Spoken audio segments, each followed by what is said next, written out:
അറക്കലിൻ്റെ മുത്തുമണികൾ നമ്മളെ തേർഡ് ചാപ്റ്ററിൽ നമ്മൾ ഇമ്പോർട്ടൻ്റ് ആയിട്ട് പഠിക്കുന്ന രണ്ട് കാര്യങ്ങളാണ്. ഒന്ന് റെസ്പിറേഷനും രണ്ട് എക്സ്ക്രീഷനും. അതിൽ നമ്മൾ ഡീറ്റെയിൽ ആയിട്ട് പഠിച്ചൊരു കാര്യമാണ് മനുഷ്യൻ എന്തുണ്ട്, ഒരു വ്യക്തവും കൃത്യവുമായുള്ള സൂപ്പർ ആയിട്ടുള്ള അടിപൊളിയായിട്ടുള്ള ഒരു റെസ്പിറേറ്ററി സിസ്റ്റം ഉണ്ട്. അവിടെ നിന്ന് ഇങ്ങനെ തുടങ്ങിയിട്ട് നോസ്ട്രിൽസിലൂടെ ഇങ്ങനെ പാസ് ചെയ്തിട്ട് നോസ്ട്രിൽസും നാസൽ ക്യാവിറ്റിയും ട്രക്കിയൊക്കെ കഴിഞ്ഞിട്ട് ഭയങ്കര ലങ്സ് ഒക്കെ ഉണ്ട്. അങ്ങനെ ആ ലങ്സിലൂടെ എന്ത് ചെയ്യുന്നു, കുറേ ഗ്യാസസ് എക്സ്ചേഞ്ചും കാര്യങ്ങളൊക്കെ നടക്കുന്നുണ്ട്. അങ്ങനെ നമ്മൾ ഒരുപാട് കാര്യങ്ങൾ ഡീറ്റെയിൽ ആയിട്ട് അതിൽ പഠിച്ചതാണ്. ബ്രോങ്കസ്, ബ്രോങ്കിയോൾസ്, ആൽവിയോളി, എന്തൊക്കെയോ കാര്യങ്ങൾ പഠിച്ചിട്ടുണ്ട്. ഇതൊക്കെ ഓർമ്മ ഉണ്ടോ? അങ്ങനെ ഒരു സംഭവം നമ്മൾ എന്ത് ചെയ്തിട്ടുണ്ട്, പഠിച്ചിട്ടുണ്ട്. ഇനി അത് ആർക്കെങ്കിലും ഓർമ്മ അല്ലെങ്കിൽ ജസ്റ്റ് എന്ത് ചെയ്യുക, പേജൊക്കെ ഒന്ന് മറിച്ചു വെക്കുക. തേർഡ് ചാപ്റ്റർ ആണ്. തേർഡ് ചാപ്റ്ററിലെ ഫസ്റ്റ് ടോപ്പിക്കാണ് എന്ത്, റെസ്പിറേഷൻ. അതൊക്കെ പോട്ടെ, അതൊക്കെ മനുഷ്യൻ്റെ കേസിലുള്ള റെസ്പിറേറ്ററി സിസ്റ്റവും റെസ്പിറേഷനും ശ്വസനവും കാര്യങ്ങളൊക്കെയാണ്. ഞാനതൊന്നുമല്ല ഡിസ്കസ് ചെയ്യാൻ പോകുന്നത്. നമ്മൾ ഈ വീഡിയോയിൽ പറയാൻ പോകുന്നത് സസ്യങ്ങളിലെ വാതക വിനിമയം, ഗ്യാഷ്യസ് എക്സ്ചേഞ്ച് ഇൻ പ്ലാന്റ്സ്. പ്ലാന്റ്സിലും ഇത്തരത്തിൽ എന്ത് ചെയ്യുന്നുണ്ട്, ഗ്യാഷ്യസ് അങ്ങോട്ടും ഇങ്ങോട്ടും എന്ത് ചെയ്യുന്നുണ്ട്, എക്സ്ചേഞ്ച് ചെയ്യുന്നുണ്ട്. പ്ലാന്റ്സും എന്ത് ചെയ്യുന്നുണ്ട്, ശ്വസിക്കുന്നുണ്ട്. പ്ലാന്റ്സ് ശ്വസിക്കുന്നില്ലേ? പ്ലാന്റ്സ് ഏത് വാതകമാണ് ശ്വസിക്കുന്നത്? കാർബൺ ഡൈ ഓക്സൈഡ് അല്ലേ? അല്ല, പ്ലാന്റ്സ് ശ്വസിക്കുന്നതും എന്താണ്, ഓക്സിജൻ ആണ്. പക്ഷെ പ്ലാന്റ്സ് എന്ത് ചെയ്യുന്നുണ്ട്, കാർബൺ ഡൈ ഓക്സൈഡും വലിച്ചെടുക്കുന്നുണ്ട്. എന്തിന്? ഫോട്ടോസിന്തസിസ്, പ്രകാശ സംശ്ലേഷണത്തിന് വേണ്ടിയിട്ട്. ഓക്കെ, അതവിടെ നിൽക്കട്ടെ. അപ്പോൾ എങ്ങനെയാണ് പ്ലാന്റ്സ് ഇത്തരത്തിൽ ഗ്യാസസിനെ അങ്ങോട്ടും ഇങ്ങോട്ടും എക്സ്ചേഞ്ച് ചെയ്യുന്നത്? അവർക്ക് അതിന് വേണ്ടിയിട്ട് പ്രത്യേകം ഒരു റെസ്പിറേറ്ററി സിസ്റ്റം ഉണ്ടോ? ഒരു റെസ്പിറേറ്ററി ഓർഗൻ ഉണ്ടോ? പ്ലാന്റ്സിന് റെസ്പിറേറ്ററി ഓർഗൻ ഉണ്ടോ? നമ്മളെ പോലെ ഒരു ശ്വാസകോശം പ്ലാന്റ്സിനുണ്ടോ? ഇല്ല.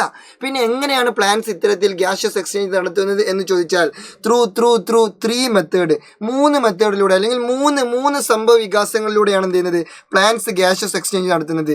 ഏതൊക്കെയാണ് ആ സംഭവ വികാസം എന്ന് ചോദിച്ചാൽ ഇതാ കേട്ടോളൂ സുഹൃത്തുക്കളെ. ഒന്ന്, ബഹുമാനപ്പെട്ട സ്റ്റൊമാറ്റയിലൂടെ എന്ത് ചെയ്യുന്നുണ്ട്, പ്ലാന്റ്സ് ഗ്യാഷ്യസ് എക്സ്ചേഞ്ച് നടത്തുന്നുണ്ട്. 2, ഒട്ടും ബഹുമാനക്കുറവില്ലാത്ത ലെൻഡിസെല്ലുകളിലൂടെ പ്ലാന്റ്സ് എന്ത് ചെയ്യുന്നുണ്ട്, ഗ്യാഷ്യസ് എക്സ്ചേഞ്ച് നടത്തുന്നുണ്ട്. 3, സെൽസ് ഓഫ് റൂട്ട്, വേരിലെ ചില കോശങ്ങളിലൂടെയും എന്ത് ചെയ്യുന്നുണ്ട്, പ്ലാന്റ്സ് ഗ്യാഷ്യസ് എക്സ്ചേഞ്ച് നടത്തുന്നുണ്ട്. ഓക്കെ, അപ്പോൾ ഏതൊക്കെ മെത്തേഡുകൾ? 3 മെത്തേഡുകളാണ്. സ്റ്റൊമാറ്റ, ലെൻഡിസെല്ല്, വേരിലെ കോശങ്ങൾ. Stomata, lenticel, cells of root. അപ്പോൾ ആരാണ് ഈ സ്റ്റൊമാറ്റ? എവിടെയാണ് ഇത് കാണപ്പെടുന്നത്? ആരാണ് ഈ ലെൻഡിസെൽ? അവൻ എവിടെയാണ് കാണപ്പെടുന്നത്? പറഞ്ഞു തരാം. പിന്നെ എന്തിനാമത്തെ ചേട്ടൻ ജീവിച്ചിരിക്കുന്നത്? ഞാൻ പറഞ്ഞു തരടാ. കേട്ടോളൂ സുഹൃത്തുക്കളെ. എവിടെയാണ് സ്റ്റൊമാറ്റ എന്ന് ചോദിച്ചാൽ ഇലയിലും ഇളം കാണ്ഡങ്ങളിലുമുള്ള ചെറിയ സുഷിരങ്ങളാണ് എന്ത്, സ്റ്റൊമാറ്റ. ഇല സസ്യങ്ങളുടെ ഇല, ലീവ്സ്. ആ ലീവ്സിലെ മൈന്യൂട്ട് ഓപ്പണിങ്സ് അല്ലെങ്കിൽ മൈന്യൂട്ട് പോർസ് അല്ലെങ്കിൽ സ്മാൾ പോർസ്, വളരെ കുഞ്ഞു നമ്മളെ കണ്ണുകൊണ്ട് പോലും കാണാൻ പറ്റില്ല.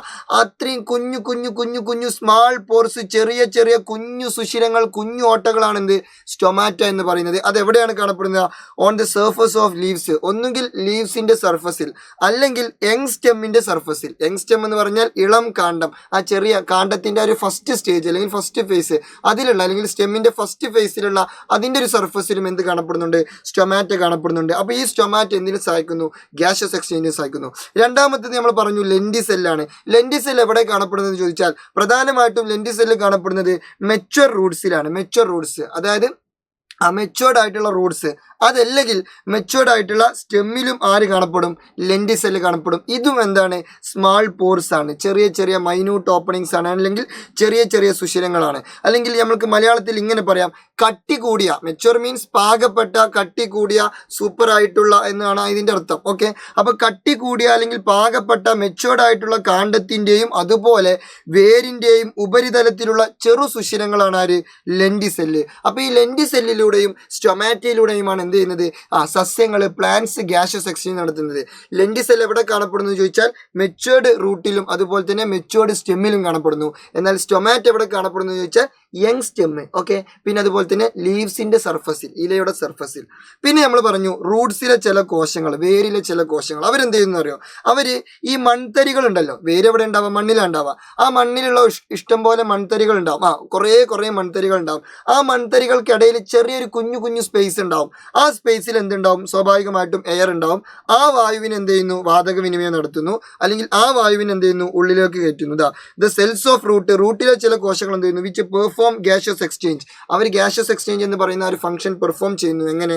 വിത്ത് the air present in the soil particles. കുറേ സോയിൽ പാർട്ടിക്കിൾസ് ഇവിടെ ഉണ്ടെന്ന് വിചാരിക്കുക.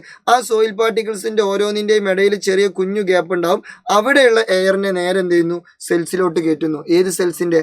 റൂട്ടിന്റെ സെൽസിലോട്ട് കയറ്റുന്നു. ഇതാണ് പരിപാടി. ഓക്കെ, അപ്പോൾ ഈ ഒരു 3 രീതിയിലാണ് എന്ത് ചെയ്യുന്നത്, സസ്യങ്ങൾ ഗ്യാഷ്യസ് എക്സ്ചേഞ്ച് നടത്തുന്നത്. ഓക്കെ അല്ലേ? സെറ്റാണെന്ന് വിചാരിക്കുന്നു. So C you soon. വീണ്ടും മറ്റൊരു വീഡിയോയിൽ കാണാം. ഇത് നിങ്ങളുടെ സ്വന്തം അറക്കൽ. Good bye. അടിപൊളിയായിട്ട് പഠിക്കുക.